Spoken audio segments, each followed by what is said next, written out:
Carbon carbon का atomic number जो होता है वो 6 होता है। इसके अंदर इलेक्ट्रॉनिक कॉन्फ़िगरेशन जो भरी जाती है वो के और एल सेल के अकॉर्डिंग भरता है।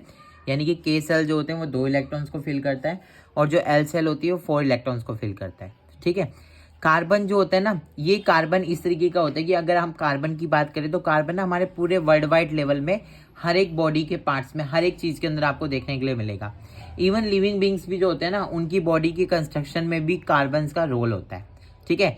क्योंकि कार्बन एक अकेला ऐसा बॉन्ड होता है कि कार्बन के पास आउटर मोस्ट सेल में 4 इलेक्ट्रॉन्स होते हैं। ठीक है। तो ये दूसरे कार्बन के साथ क्या करता है, शेयरिंग करता है।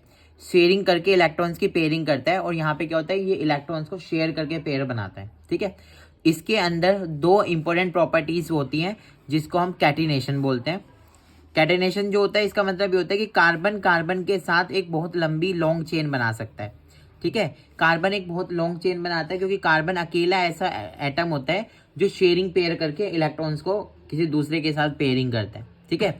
दूसरी बात, कार्बन जो होता है वो आपको काफ़ी सारी चीज़ों के अंदर देखने के लिए मिल जाएगा।